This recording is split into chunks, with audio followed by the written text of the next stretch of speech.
Now, we can 오늘의 특별 이벤트를 시작하도록 하겠습니다.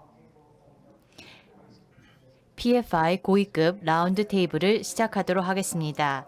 아시다시피 PFI는 제14차 UNCCD 총회 때 도입이 되었습니다. 채택이 되었습니다. 이를 통해서 생태계 복원을 위한 협력을 가능하도록 하였으며 이를 통해서 갈등 지역의 평화 구축을 위한 것이었습니다. PFI는 UNCCD의 당사국 총회에서 환영을 받아 이를 통해서 협력을 증대할 수 있는 방향이라고 판단이 되었습니다. 이를 통해서 토지 황폐와 중립 그리고 또한 산림 복원을 위한 PFI로 채택이 되었습니다. 오늘 이 자리에는 귀한 분들을 모실 수 있었습니다. 저희가 발표를 듣기 전에 먼저 사진 촬영을 잠시 하도록 하겠습니다. 앞으로 나와주시기 바랍니다. 연사분들께서는 앞으로 나와주시면 잠시 포토 세션을 진행하도록 하겠습니다.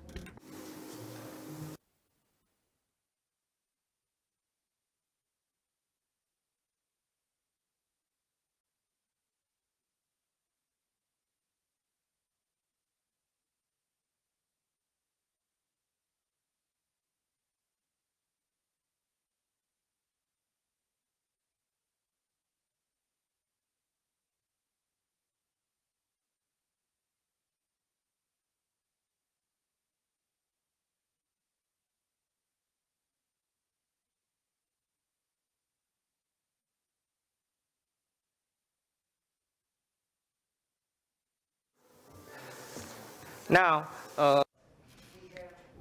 그러면은 이제 고위급 라운드 테이블을 시작하도록 하겠습니다. 먼저 두 분의 기조 연설이 있겠습니다. 그 후에 개별 발표를 진행하도록 하겠습니다.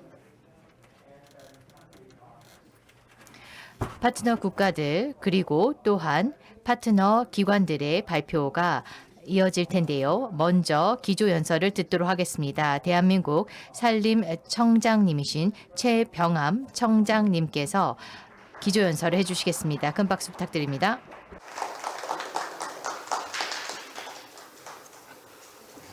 네, 반갑습니다.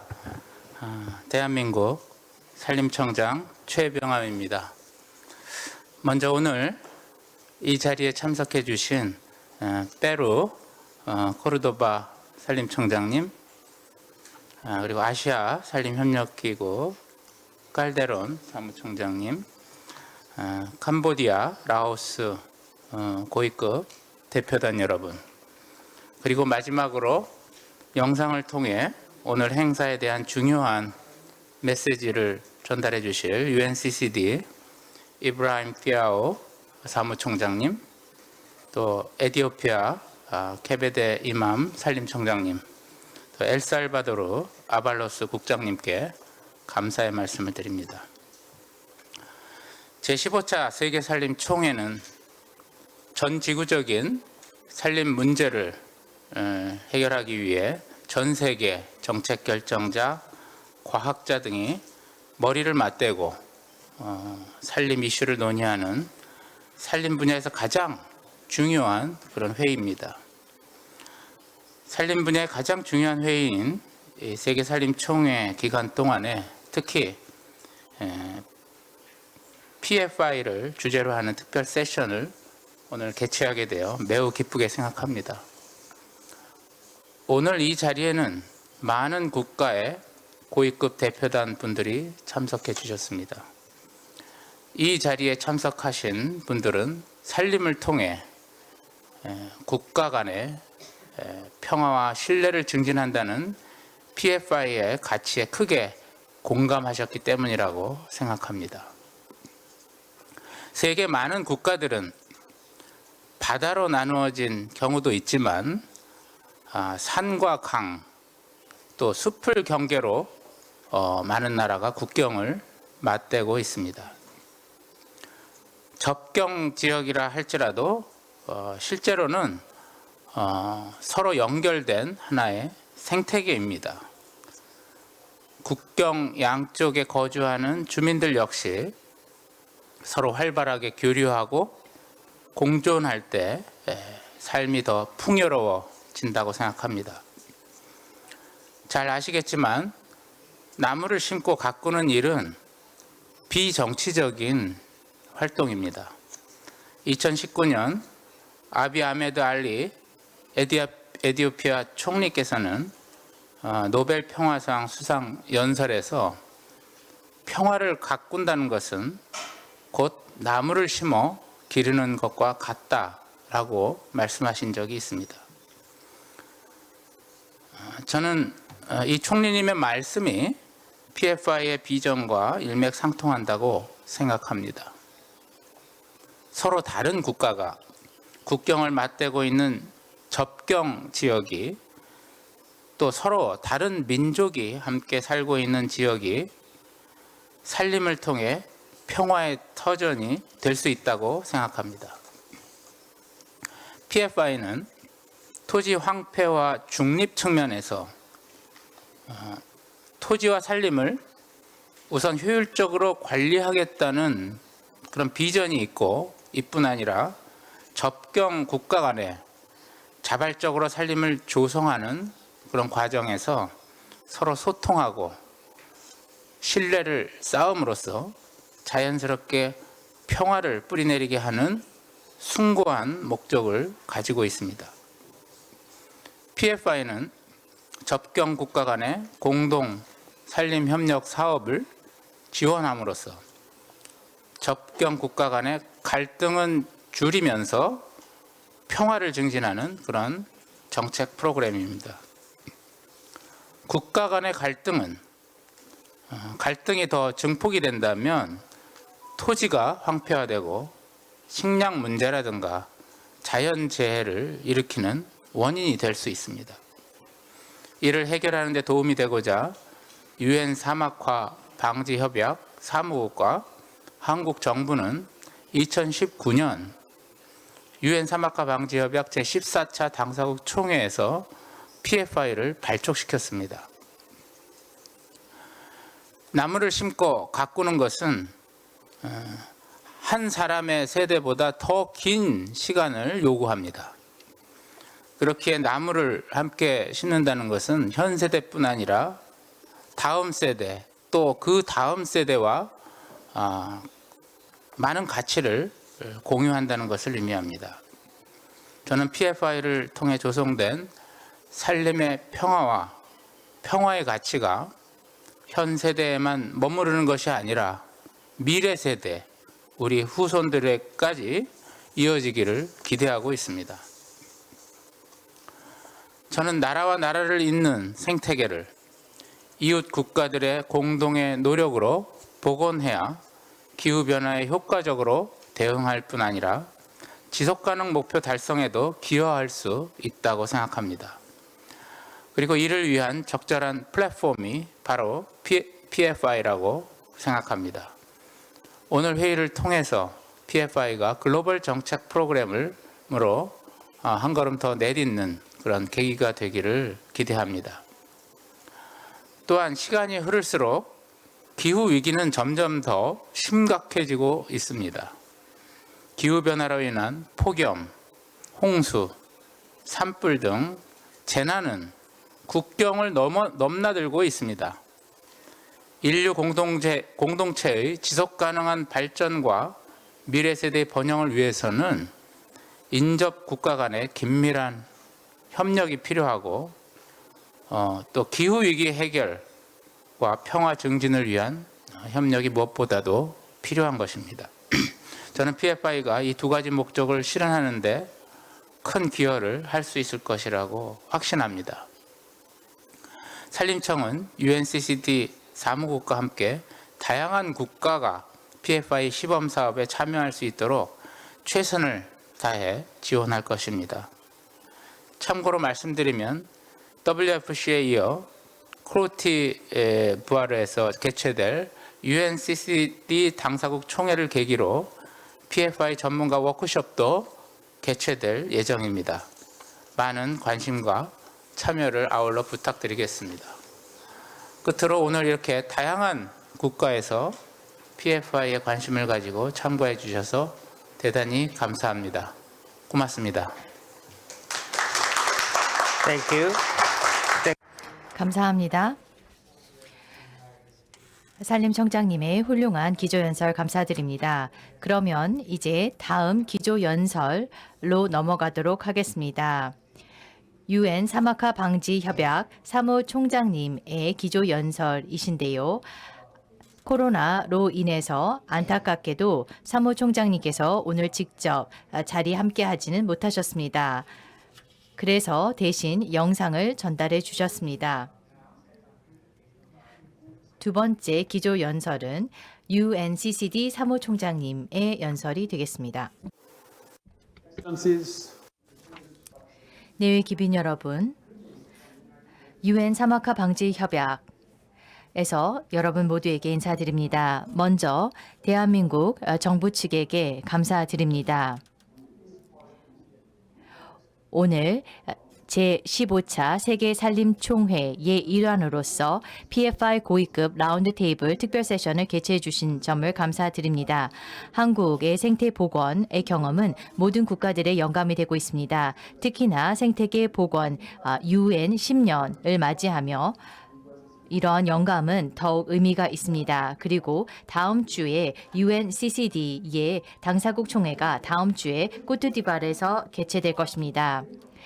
한국의 경우 6.25 전쟁 이후 경제는 큰 타격을 입었고 또 환경도 많이 파괴가 되었습니다. 그럼에도 불구하고 경제 발전을 이루는 동시에 산림 면적을 국토의 65%로 한 세대 만에 늘릴 수 있었습니다.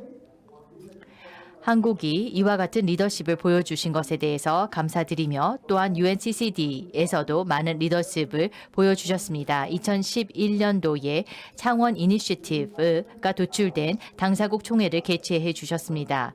이를 통해서 토지 황폐와 중립을 도입하고 이를 통해서 산림 복원 노력을 할 수 있었습니다.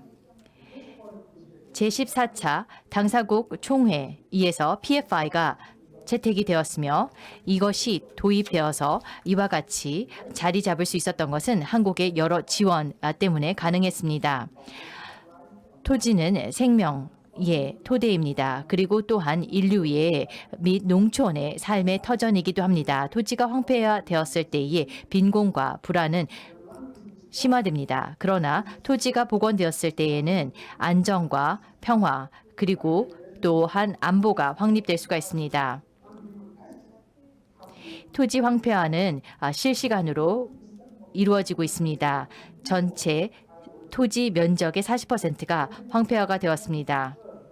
그래서 지구상에 있는 모든 사람들은 이러한 토지의 황폐화로 인한 생산성 감소로 영향을 받고 있습니다만 여성과 아동, 농촌, 소작농들, 빈곤계층은 더 큰 타격을 받고 있으며 또한 자연재해로 인해서 취약해지고 있습니다. 전 세계에 여러 자연재해들이 심화되고 있는데요. 가뭄, 홍수, 태풍, 산불 등에 심화되고 있습니다. 이러한 자연재해들의 빈도와 강도는 심화되고 있는데 이는 인간의 활동 그리고 또한 인간이 자연과 조화롭게 살지 못하기 때문에 이렇게 되었습니다. 기후변화는 이런 상황을 더 악화시키고 있습니다. 올해 작년 동해의 산불 피해로 인해서 피해 면적이 무려 14,000헥타르에 이르렀습니다. 이는 큰 피해였습니다. 그리고 이를 복원하는 데에는 즉 생태계의 기능과 또 건강을 복원하는 데에는 한 세대 이상이 걸릴 수도 있을 것입니다. 자연 자원을 제대로 활용하는 것은 상당히 어려울 수 있는데요. 제도가 약하고 또 이럴 경우에는 천연 자원을 제대로 관리할 수가 없으며 이로 인해서 불안정은 심화됩니다. 내일 기빈 여러분. 토지 황폐화는 그러나 복원될 수가 있습니다. 토지 복원을 통해서 이러한 토지를 이용한 소득이 다시 생겨나고 기후변화에 대처할 수도 있을 것입니다. 토지에 투자하는 것은 평화 구축을 위한 도구이기도 합니다. 토지는 우리 모두의 토지의 집단적인 안녕을 위해서도 필요합니다. 물, 토지, 자연 그리고 보호 지역들은 사실 경제 협력을 통한 평화 구축에도 기여하고 있습니다. 이러한 경험을 통해서 우리는 배울 수 있습니다. 갈등 또는 분쟁, 이 종식된 국가 그리고 지역에서는 토지 황폐화 극복이라고 하는 것을 통해서 평화를 만들어내는데 하나의 도구로 활용하고 있습니다. PFI는 안녕 평화 번영을 위한 도구가 될 수 있을 것입니다. 한국산림청을 비롯한 여러 파트너들과 함께 UNCCD는 PFI를 꼭 성공시킬 것입니다. 이 성공을 위해서 실질적이고 의미 있는 조치가 진행이 될 것입니다. UNCCD의 15차 당사국 총회가 다음 주에 진행이 될 텐데요. 이를 통해서 우리는 많은 진전을 이룰 수 있을 것입니다. 갈등 분쟁 그리고 토지 황폐화로 힘들어했던 여러 국가들이 있습니다. 유럽, 중남미 그리고 아프리카의 국가들은 자신들의 이 PFI 경험 그리고 또한 토지 복원 그리고 평화 복원을 위한 그들의 경험을 공유할 수 있는 자리가 될 것입니다. 다시 한번 대한민국 정부에 감사드립니다. 제15차 당상국 총회의 주제인 토지, 생명, 유산, 희소성에서 번영으로라고 하는 주제에 많은 기여를 해 주었습니다. 경청해 주셔서 감사합니다. 여러분 모두 곧 아베르잔에서 뵙게 되기를 바랍니다. 감사합니다. Thank you. 감사합니다. 자, 그렇다면 개별 국가 발표로 들어가도록 하겠습니다. 예, 파트너 국가 그리고 기관들의 발표를 듣도록 하겠는데요. 첫 발표는 페루에서 진행하도록 하겠습니다. 일라리오 로페즈 꼬르도바 페루 산림청장님께서 자리에 앉으신 채로 발표를 해주시겠습니다.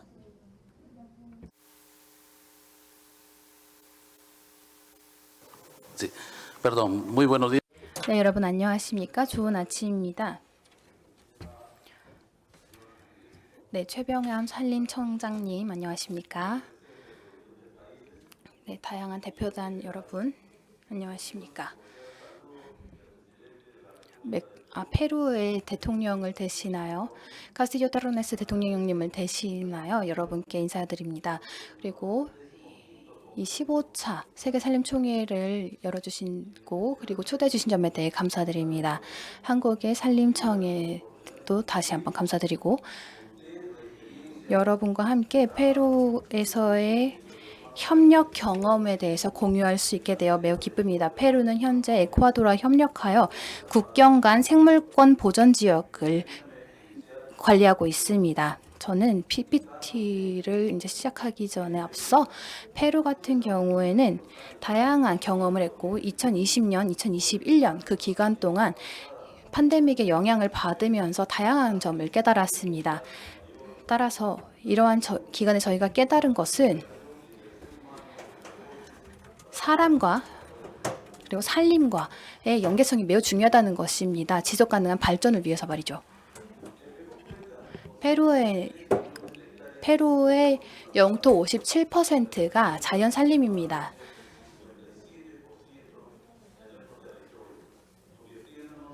그리고 이렇게 됨으로써 아마존 산림에서의 두 번째로 가장 많은 부분을 차지하고 있고 그리고 전 세계적으로는 9번째로 가장 큰 산림을 보유한 국가입니다.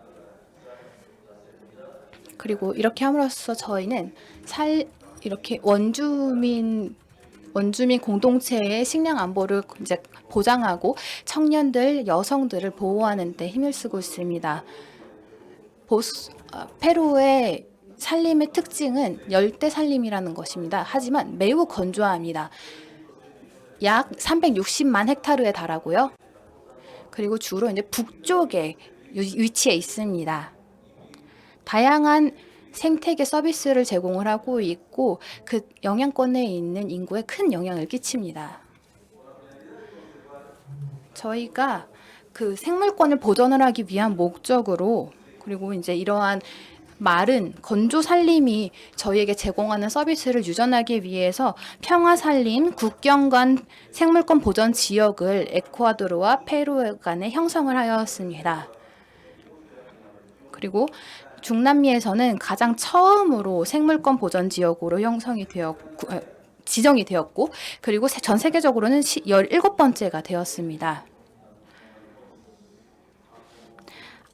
네, 아모타페스 망글라레스 북서쪽 보전 지역이 있고요. 그리고 이제 페루에서는 툰베스랑 피우라 지역, 그리고 에콰도르에서는 로하 이엘 오로 지역에 속합니다. 면적은 약 161만 7천 헥타르이고요. 그리고 70% 그중 70%가 페루 영토이고 에콰도르가 30%에 해당합니다. 조류종은 800여 종이 되고, 그리고 관다발 식물 같은 경우에는 219종이 되기도 합니다. 네, 툰베스 원숭이 이런 종들이 특유 종으로 알려져 있습니다.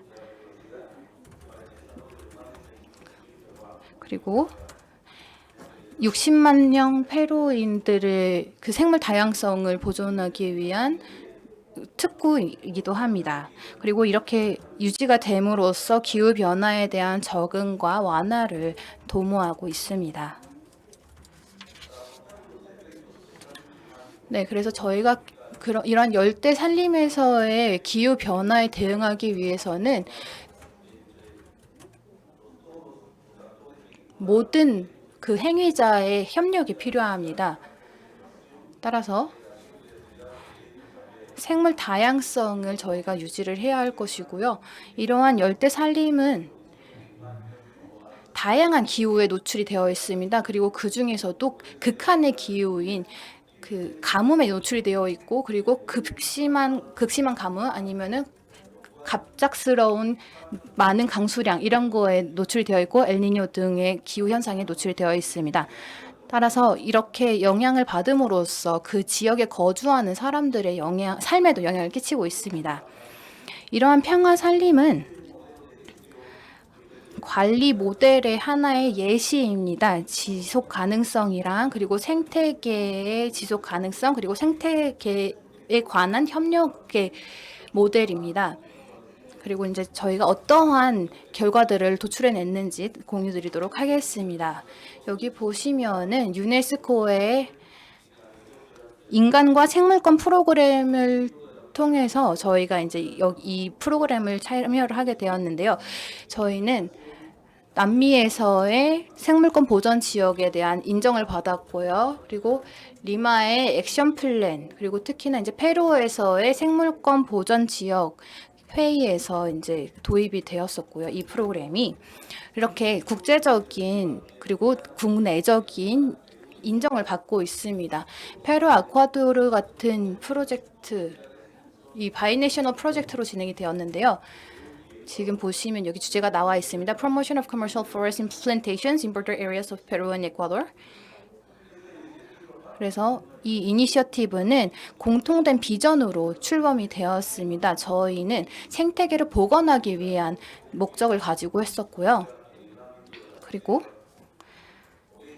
이러한 생물권 보전을 위해서 저희가 함께 노력을 해야 한다는 것이었고, 그리고 이 지역 내에서 회복력을 복구해야 한다는 점이었습니다. 이렇게 함으로써 저희는 이 영내에 거주하는 3,000개의 가구에 좋은 영향을 끼칠 수가 있겠습니다. 또한 이렇게 열대 산림, 그리고 특히나 이제 건조 열대 산림에서의 생태 다양성을 복원하고 그거를 유지하는 데 큰 도움이 되고 있습니다.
siempre con el pueblo. Gobierno del Perú.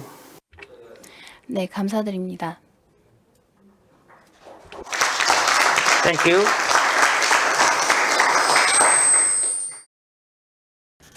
네, 감사합니다.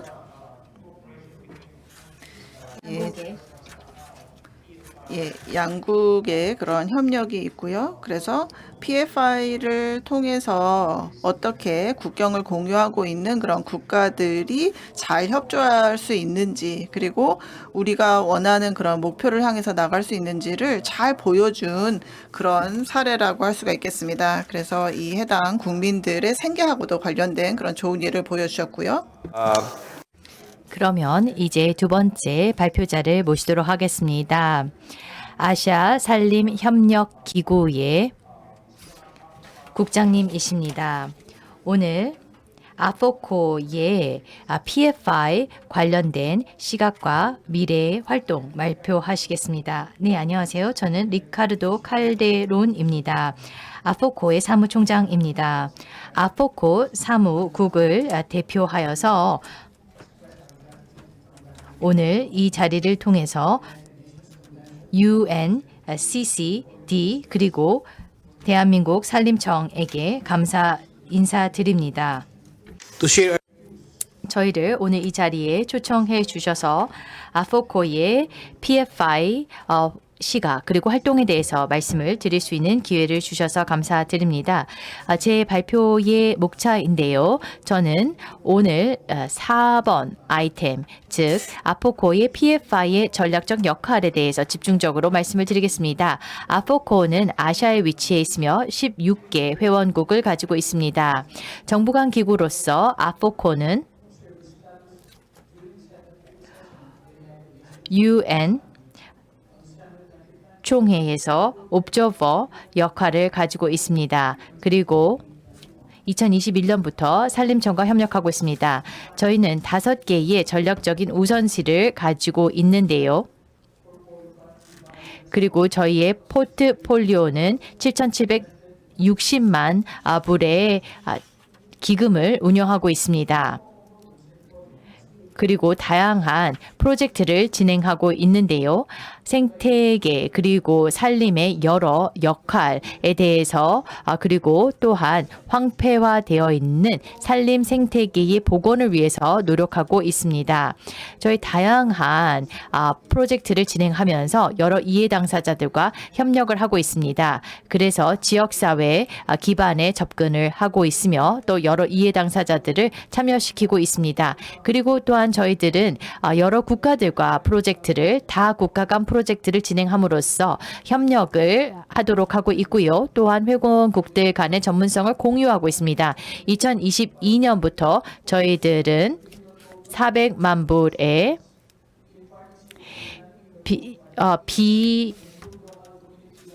목재 임산물을 통해서 소득을 증대시키기 위한 프로젝트를 진행하고 있습니다. 그리고 850만 불의 프로젝트를 진행하고 있는데요. 이것은 산불 피해에 대한 회복력을 증대시키기 위한 것입니다. 그리고 이를 위해서 또한 한국 산림청과도 협력하고 있습니다.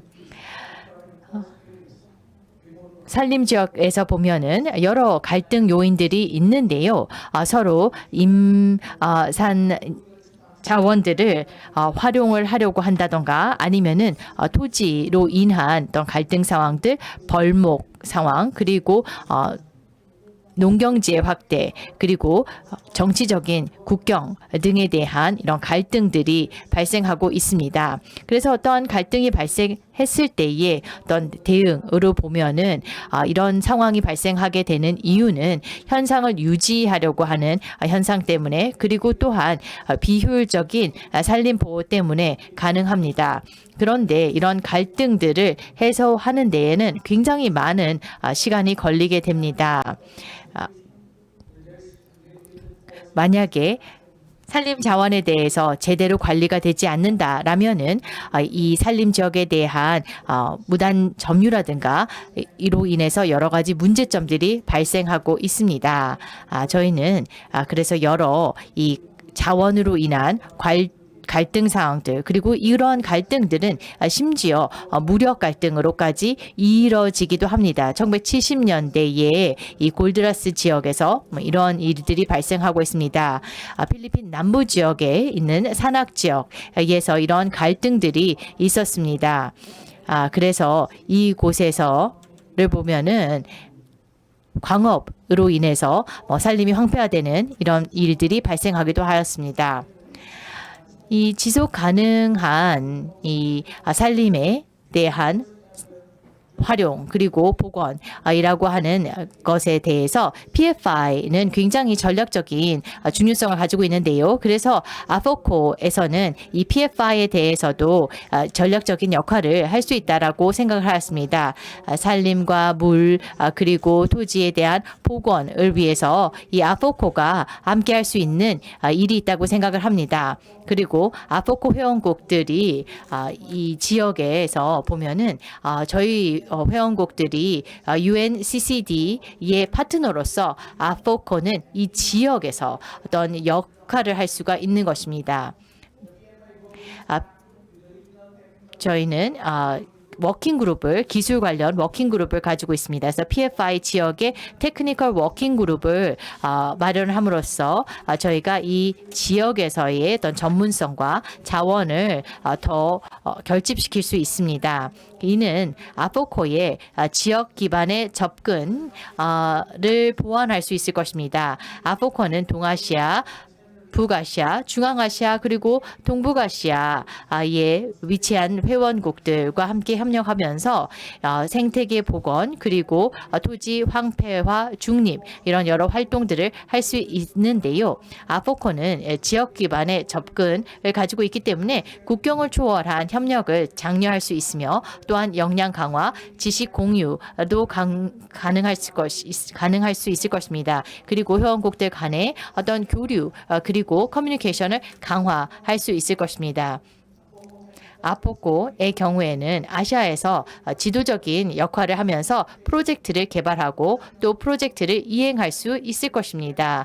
저희 아포코의 경우에는 각국의 산림청에 이 포컬 포인트를 갖고 있기 때문에 이들을 통해서 협력을 더 도모할 수 있을 것입니다. 감사합니다. 저희도 알고 있다시피 이 회원국들과 함께 아포코가 일을 하고 있을 뿐만 아니라 국제 기구들과도 협력을 하게 될 경우에 저희들의 목표를 달성하는 데에 더 많은 도움이 되고 있다라는 것을 저희가 알고 있는데요. 아포코의 경우에는 아시아에 집중하고 있습니다. 그렇기 때문에 아포코는 PFI 목표 달성에 정말 더 많이 기여를 할 수 있을 것입니다. 우리가 마음을 합친다면 가능할 것이라 생각합니다. 예, 다음으로 국가 케이스 3개를 더 보도록 하겠습니다. 두 국가가 이제 메콩 지역 국가이죠. 메콩강 유역 같은 경우에는 사실 굉장히 많은 이슈를 갖고 있습니다. 분쟁도 있지만 또 사실 많은 혜택을 누릴 수 있는 그런 지역이죠. 그래서 국가들이 협력할 수 있는 여지가 많다라고 생각합니다. 자, 그래서 캄보디아 측의 발표가 있고 또 라오스의 발표가 있겠습니다.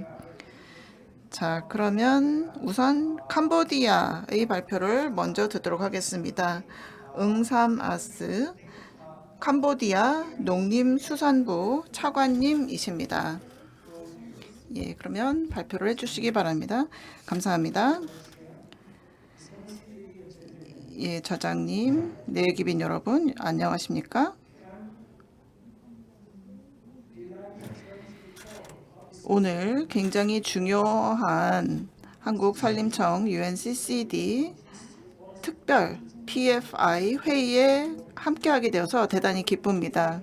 캄보디아 대표단은 한국의 산림청 그리고 UNCCD 사무국이 이와 같은 고위급 라운드테이블 미팅을 가능하게 해주신 것에 대해서 대단히 감사의 말씀을 드립니다. 저희 입장에서는 유례 없는 그러한 회의라고 할 수가 있겠습니다. 왜냐하면 이 회의가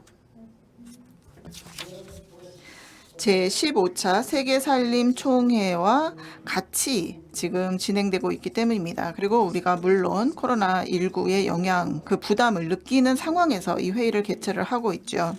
PFI라는 것은 국경을 모릅니다. 그리고 우리가 이 자리에 와 있다라는 것은 저희가 그만큼 평화, 안정성, 그리고 황폐화된 토지, 복원에 관심이 있다라는 것을 시사를 합니다.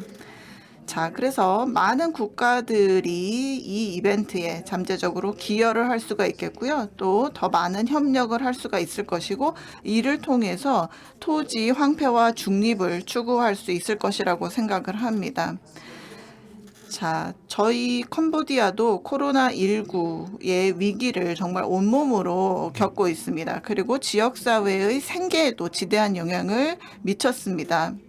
자, 그래서 이와 같은 코로나19의 전염, 그리고 그 영향을 완화하기 위해서 전국 단위의 그 백신 프로그램을 진행을 했고요. 또 엄격하게 여러 가지 사회적인 조치, 그리고 보건 조치를 취했습니다. 자, 그렇기 때문에 현재 전염률 그리고 또 사망률이 굉장히 낮아진 상태입니다. 자, 그렇기 때문에 이제는 저희가 관광객을 자유롭게 받고 있고요. 기본 예방 접종을 받은, 즉 백신을 맞은 그런 관광객들의 경우에는 별도의 격리 조치 없이 자유롭게 와서 관광을 하실 수가 있습니다. 자, 캄보디아 같은 경우에는 탄소 저배출 국가입니다. 자, 그래서 일반적인 그런 그 국제 개발 목표라든지 의제에 함께하고 있고요. 또 특히 이 평화숲 이니셔티브에 각별히 그 애정을 가지고 이렇게 동참을 하려고 하고 있습니다. 자, 저희가 완벽한 평화 그리고 정치적인 안정 이런 것을 달성할 수 있었기 때문에 캄보디아는 지금 연간 7% 정도의 안정적인 그런 경제 성장을 하고 있습니다. 자, 이와 같은 경제 성장이 있기 때문에 그만큼 또 국가 경제에도 더 많은 기여를 저희가 할 수 있는 것이죠. 저희 캄보디아 같은 경우에는 NAP라는 프로그램이 있습니다. National Action Program의 약자가 되겠고요. 자, 그래서 황폐화에 대적하기 위한 그런 프로그램입니다. 2018년부터 2027년을 기간으로 하고 있는 그런 프로젝트가 되겠고요. 그래서 토지 관리를 좀 지속 가능하게 하자. 그리고 또 토지의 생산성을 개선해서 농업 발전을 가져오고 식량 안보라든지 적절한 분수령 관리 이런 걸 추구를 하고 지역사회의 소득 증대를 목표로 하고 있습니다. 자, 그래서 이 NAP 같은 경우에는 여러 가지 국가 정책과 관련된 그런 목표들도 있지만 사실 저희 캄보디아의 왕립 정부가 그만큼 유엔의 UNCCD의 그러한 여러 가지 결의에도 동참을 하겠다라는 거죠. 그래서 UNCCD에는 저희 캄보디아가 1994년 10월 15일 날 서명국이 되었습니다. 자, 토지 황폐화는 정말 글로벌한 이슈라고 할 수가 있겠죠. 그래서 인간이 원인이 되기도 하고 또 자연재해 때문에 일어나기도 합니다. 자, 그래서 토지의 그 품질이 많이 저하가 되고 있고 침식이 일어나고 있죠. 이에 따라서 농업 생산성이 많이 떨어지게 됩니다. 생산성이 이렇게 영향을 받게 되면 결국에는 농업과 관련된 그런 그 사업체들이 타격을 입을 수밖에 없는 것이죠. 그리고 토지가 황폐화되게 되다 보면 어느 시점에 가서는 더 이상 저희가 노력을 해도 복원을 할 수가 없는 그런 상태까지 가게 됩니다.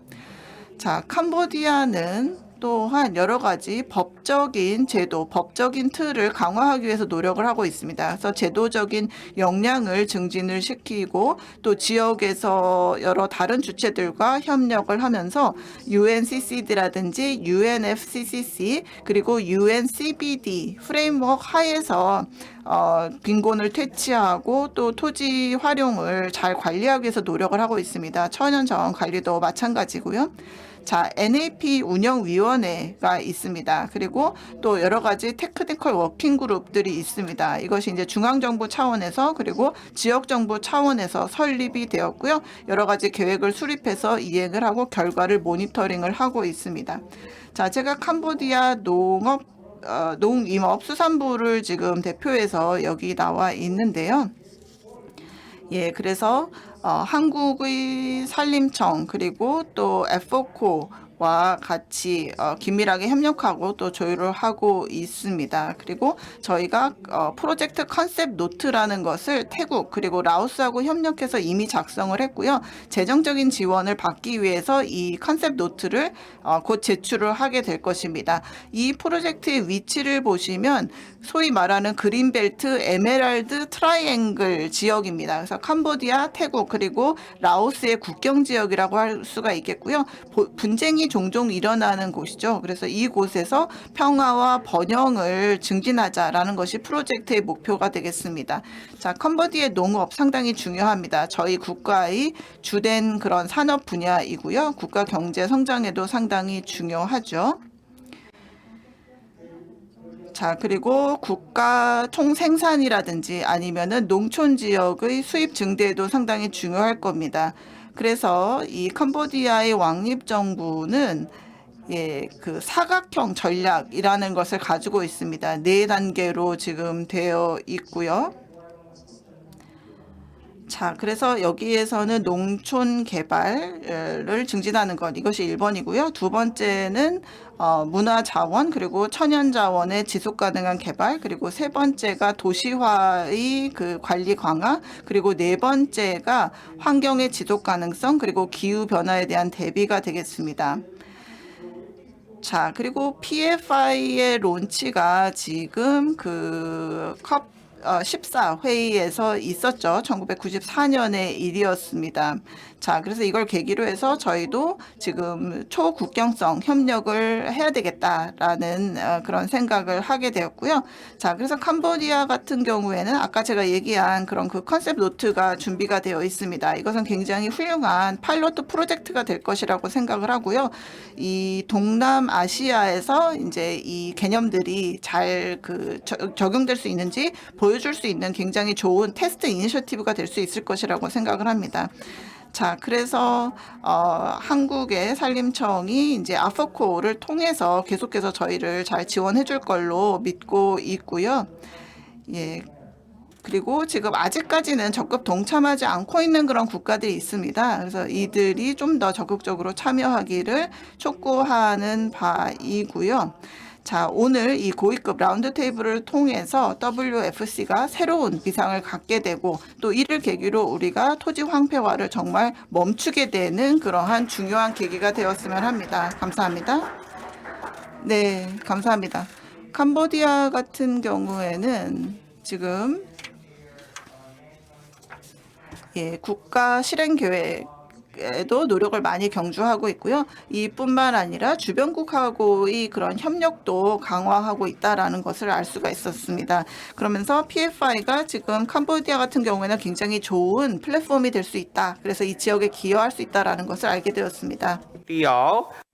다음으로는 라오스의 천연자원환경부 인타비 아카랏 국장님이십니다.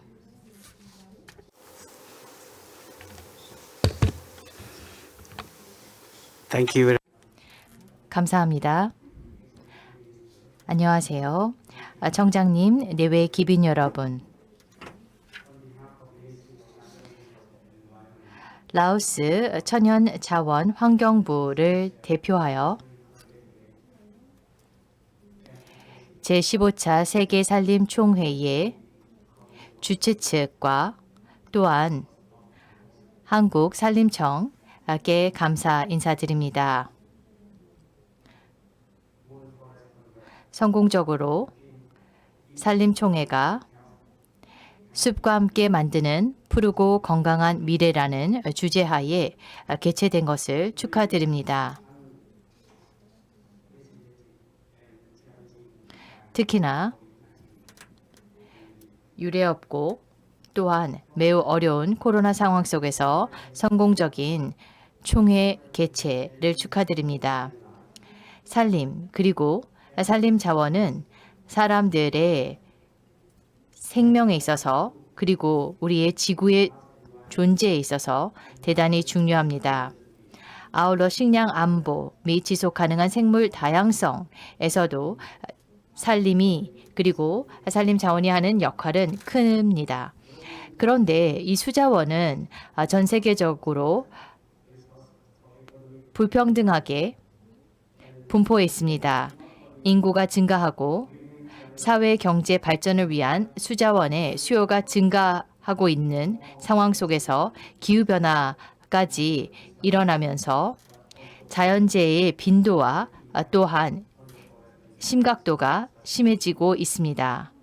이는 그리고 산림 자원의 지속 가능성에도 영향을 미치고 있습니다. 그렇기 때문에 전 세계 국가들은 수자원을 좀 더 효율적으로 관리함으로써 지속 가능한 방법으로서 산림을 관리해야 할 것입니다.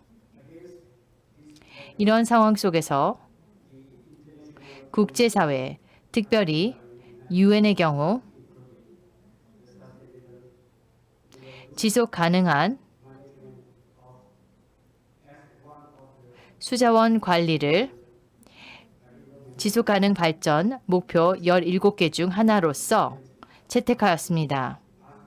그렇기 때문에 우리는 모두 지속 가능 발전 목표를 효과적으로 이행해야 할 것입니다.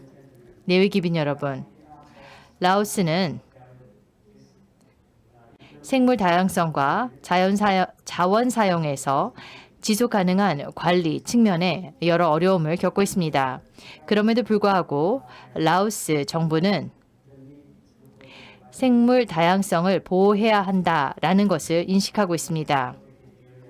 이에 따라서 보호지역 제도를 도입하였으며 또한 다양한 법과 지침 그리고 규제를 통해서 산림의 관리, 동식물 그리고 수생물권까지 보호하고 관리하기 위해 노력하고 있습니다. 또한 라오스 정부는 생물 다양성 협약의 체약국입니다. 그리고 UN CCD의 체약국이기도 합니다. 1996년도 리오 협약으로 알려져 있는 생물 다양성 협약의 체약국인데요. 이에 따라서 라오스에서는 2020 생물 다양성 국가 전략을 수립하였으며 또한 2010년도에 행동 계획을 도입하였습니다. 국가 생물 다양성 전략과 또한 행동 계획이 2016년부터 2025년도가 현재 진행되고 있습니다. 국가의 녹색 성장 전략이 개발이 되었는데요. 이는 제10차 당 총회 결의안으로서 도입이 되었습니다. 이를 통해서 생물 다양성 계획 2030으로 이어지고 있습니다. 그리고 국가의 사회 경제 발전 계획에 포함이 되어 있는데요. 그 상세 내역이. 그래서 이와 같은 생물 다양성 전략과 또 이 전략의 이행을 통해서 저희들은 녹색 성장을 여러 지역과 또 부문별 전략과 계획에 통합시키고 있습니다. 이것을 통해서 각 부문 및 지역의 국가 경제 발전 계획에 통합이 되도록 하고 있습니다. 더욱이 라오스는 주변 국가들과도 협력하고 있으며 국제 기구들과도 협력함으로써 지속 가능한 천연 자원 관리를 위해 노력하고 있습니다. 예를 들어서 UN 사막화 방지 협약 제12차 당상국 총회에서 저희는 SDG 그리고 SDG 관련 목표를 협약과 통합하고 이행하는 데에 함께 합의하였습니다. UNCCD의 경우에는 LDN, 토지 황폐화 중립이라고 하는 개념을 도입하였습니다.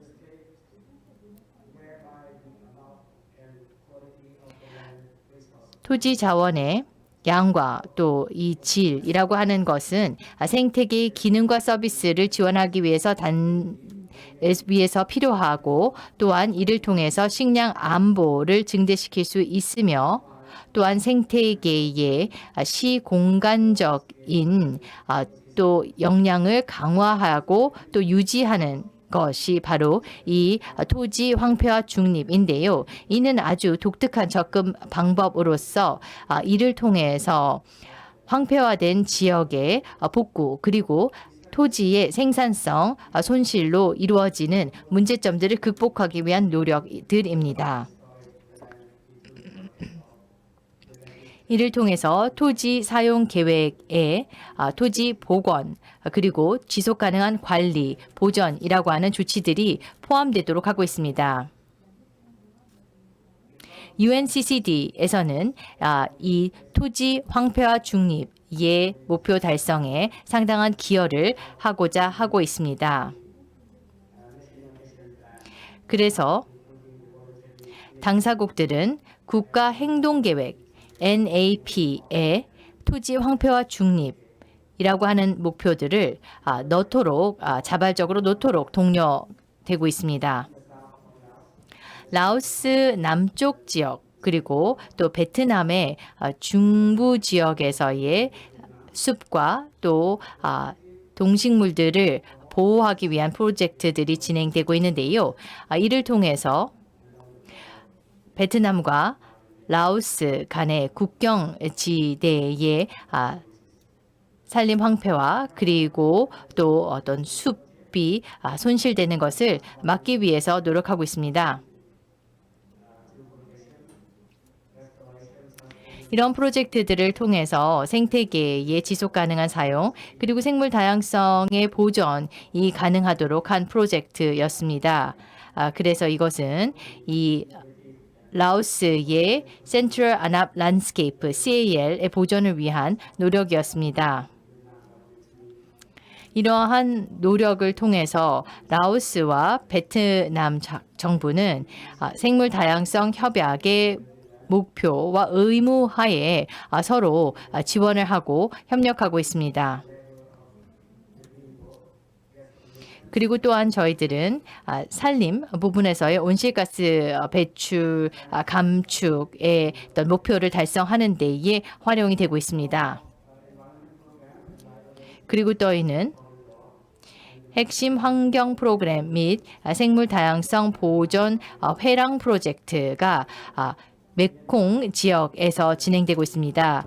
캄보디아, 중국, 라오스, 미얀마, 태국 그리고 베트남이 참여하고 있는데요. 이 6개의 회원국들이 코어 인바이러먼트 프로그램 CEP BCI를 구축하고 이 CEP BCI 프로젝트를 통해서 이 그레이트 메콩 지역의 국가들로 하여금 환경 문제들이 발생했을 때에 대처하도록 하고 있습니다. 이 지역에서의 인구 증가로 인해서 그리고 또한 빠른 경제 발전으로 인해서 지금 환경이 위기 속에 있는데요. 이러한 지역에서의 생물 다양성 보존을 위해서 그래서 많은 노력이 필요한 상황입니다. 내외 기빈 여러분, 라오스의 경우 저희들은 녹색 성장이라고 하는 목표 그리고 지속 가능한 발전 목표에 굳은 의지를 가지고 있습니다. 저희들은 다른 이해 당사자들 그리고 파트너들과 함께 이런 공통의 목표를 달성하기 위해서 계속 노력할 것입니다. 다시 한번 본 회의를 통해서 모든 분들께서 성공을 거두시기 바라며 PFI를 위한 저희가 솔루션을 함께 찾아 나갈 수 있게 되기를 바랍니다. 경청해 주셔서 감사합니다. 네, 감사합니다. 그레이터 메콩 지역의 활동 일부로서 라오스의 경우에는 여러 국제 기구들과 협력하고 있는데요. UNCCD 그리고 CBD 등과도 협력하고 있다라는 것을 들을 수 있었습니다. 또한 라오스는 국가의 정책을 수립할 때의 녹색 성장이라고 하는 목표 하에 이루어지고 있다라는 것을 알 수 있었습니다. 경제를 발전시키면서 동시에 또 환경 문제를 고려하는 것이죠.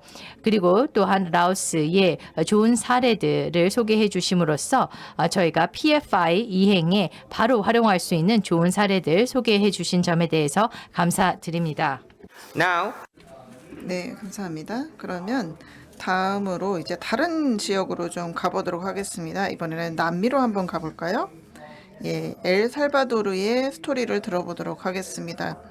예, 대표께서 직접 오지 못하셨습니다. 그래서 사전에 녹화된 영상을 통해서 만나보시겠습니다.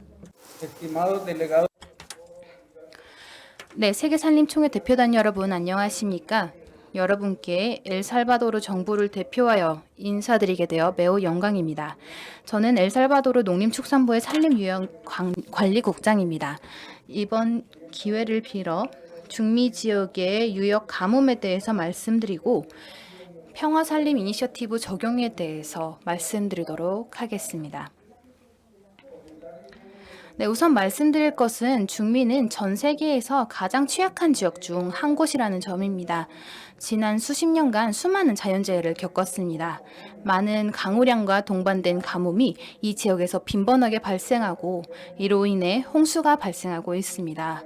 이것은 식량 안보를 위협하고 빈곤, 강제 이주 문제를 야기하고 그리고 거주자들의 삶의 수단 역시 위협하고 있습니다. 마른 유역이라는 표현은 하나의 기후 현상이지만 친환경적인 의미도 담고 있습니다. 중미의 건조 열대산림 에코지역에 결합된 생태계 그룹을 의미하기도 합니다. 마른 유역은 가뭄의 하나의 현상으로서 사회경제적 그리고 환경적 위기이자 재난입니다. 기후변화에 따라서 증가하고 있습니다.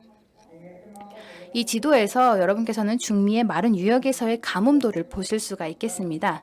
노란색의 높은 단계가 대부분인 점을 확인하실 수가 있겠습니다. 중미의 마른 유역은 중미 지역의 30%를 커버하고 있고 길이가 1,600km에 달합니다. 넓이는 100에서 400km에 달합니다. 영향받는 인구의 수는 대략 1,050만 명 정도 되고요. 엘살바도르 같은 경우에는 국가 전체가 해당 영향권에 속해 있습니다. 그리고 인구 밀도가 높은 주요 도시들, 그리고 중미 4대 도시인 과테말라시티, 산살바도르, 테구시갈파, 마나가 등도 그 영향권에 속해 있습니다. 한편으로 총 57개의 라이블리후드 존이 있는데요. 그중 47개가 이 마른 유역 영향권입니다. 가장 대표적인 특징은 아무래도 가뭄이 되겠습니다. 현재로서는 계절의 변화에 따라 1년에 2개월 정도 지속이 되고 있습니다. 영내 농축 산업에 또 심각한 영향을 끼치고 있는 상황입니다. 가장 큰 문제점은 이 가뭄의 지속 기간이 길다는 점입니다.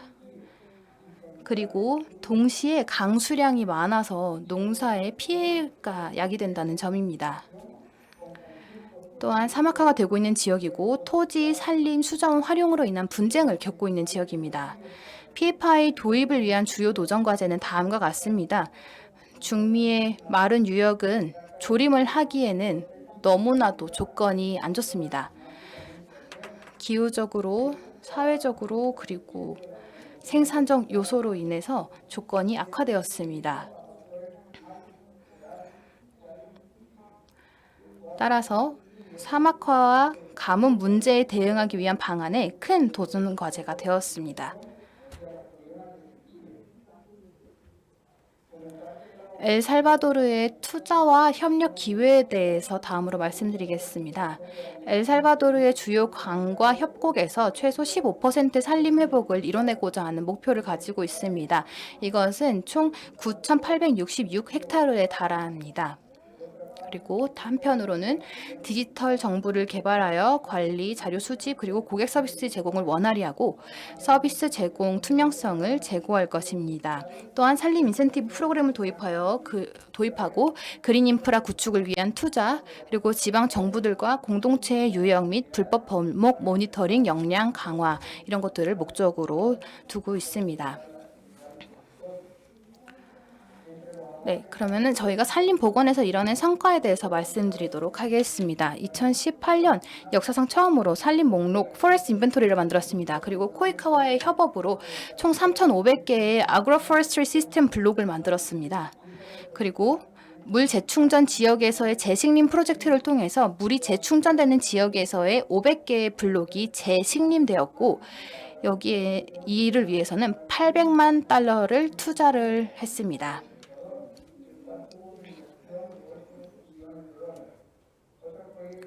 네, 다른 프로젝트들도 많이 진행이 되어 가고 있는데요.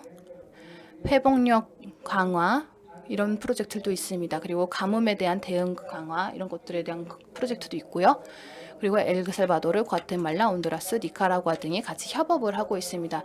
이렇게 영내의 다양한 노력을 통해서 저희가 기후변화에 대응을 하고 있다는 점을 소개드렸습니다. 감사합니다.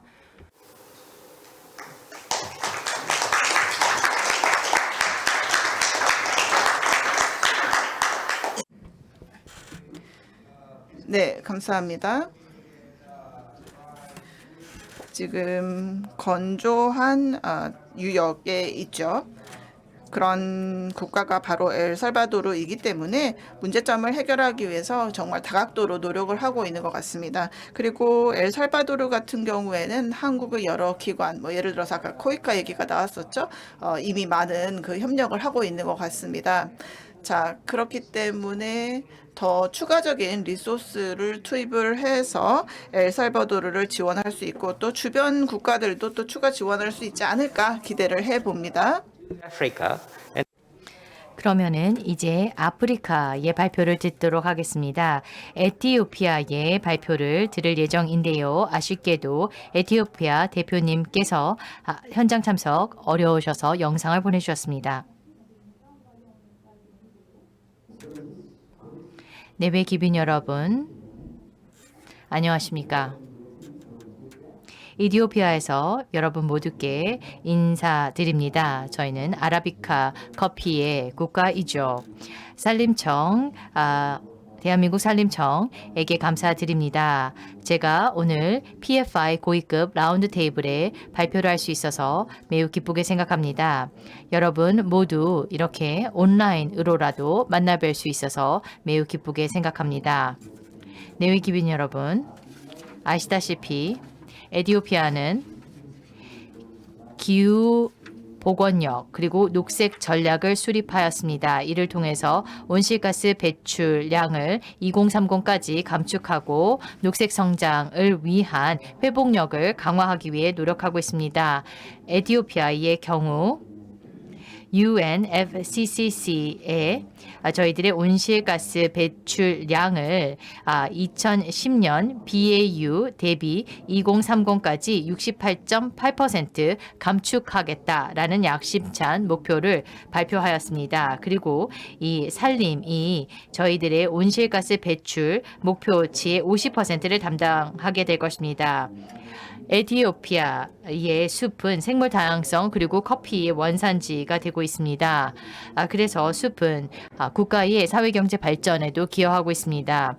내외 기빈 여러분, 지속 가능한 방식으로 숲을 가꾸고 또한 황폐화된 토지를 복구하기 위해서 많은 노력이 필요한데요. 2019년 저희 에티오피아 총리께서는 Great Legacy Initiative라는 것을 발표하셨습니다. 그래서 전 국민들이 묘목 심기를 진행하고 있는데요. 그래서 이러한 나무 심기 활동들을 통해서 수백만 명의 에티오피아인들이 전국적으로 나무를 심고 있습니다. 이를 통해서 기후변화 대응을 하고 있으며 생물 다양성의 손실을 막고 사막화를 막고 있습니다. 또한 이티오피아를 보시게 되면은 커피 생산 지역들의 경우 저희가 다른 국가들 그리고 국제 파트너들과 함께 이 평화를 위한 숲 프로젝트들을 진행하고 있는데요.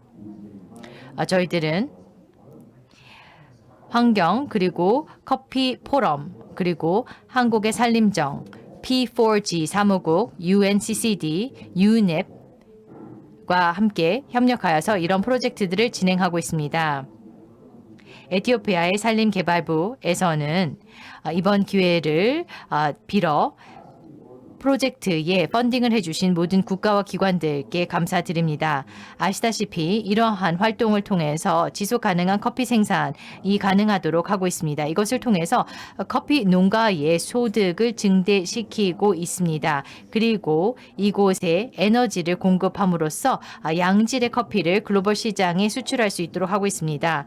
그리고 이러한 노력들을 통해서 커피 숲 복원도 이루어지고 있는데요. 이 프로젝트의 경우에는 평화를 구축하는 데에도 굉장히 큰 역할을 하고 있으며 또한 대안적인 삶을 지원하고 있으며 갈등을 감소시키고 있습니다. 이런 프로젝트를 통해서 평화로운 관계가 지역사회들 간에 형성될 수 있습니다. 그리고 자원 공유 메커니즘 그리고 또 수자원 공유 프로그램들이 가능하도록 하고 있습니다. 내외 기빈 여러분, 에티오피아에서는 이와 같은 프로젝트가 성공적으로 이행되도록 하기 위해서 많은 노력을 하고 있습니다. 저희들은 추가적인 협력을 통해서 이 프로젝트의 베스트 프랙티스들이 에티오피아의 다른 지역으로 확대되기를 바라고 있습니다. 해당 프로젝트의 지금까지의 성과를 말씀을 드리면은요. 저희가 이 프로젝트를 통해서 커피 생산 지역들이 이루어진 이런 선진 사례들이 주변 지역으로 확대되고 있습니다. 그래서 이런 프로젝트들을 통해서 이 커피 조합들의 생산성이 향상이 되고 있으며 비즈니스 그리고 지배 구조 및 가공 쪽에 어떤 여러 가지 상황들이 개선되고 있습니다. 그리고 앞으로도 계속해서 더 많은 활동이 이루어질 텐데요.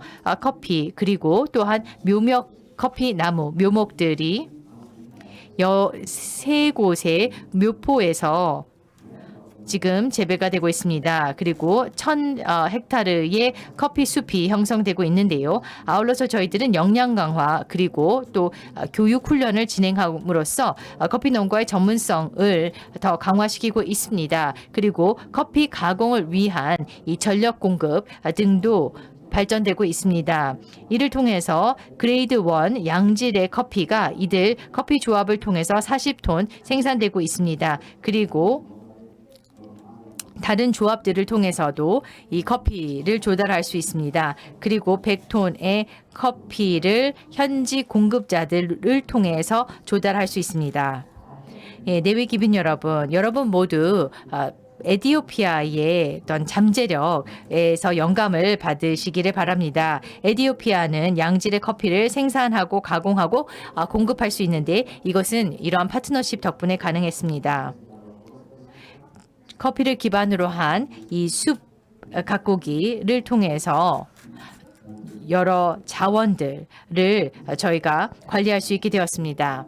그래서 저희들은 모든 파트너 기관들 그리고 국가들에게 지금 에티오피아에서 시작된 이런 프로젝트들을 다른 지역으로도 확대하시는 데 참여하시기 바랍니다.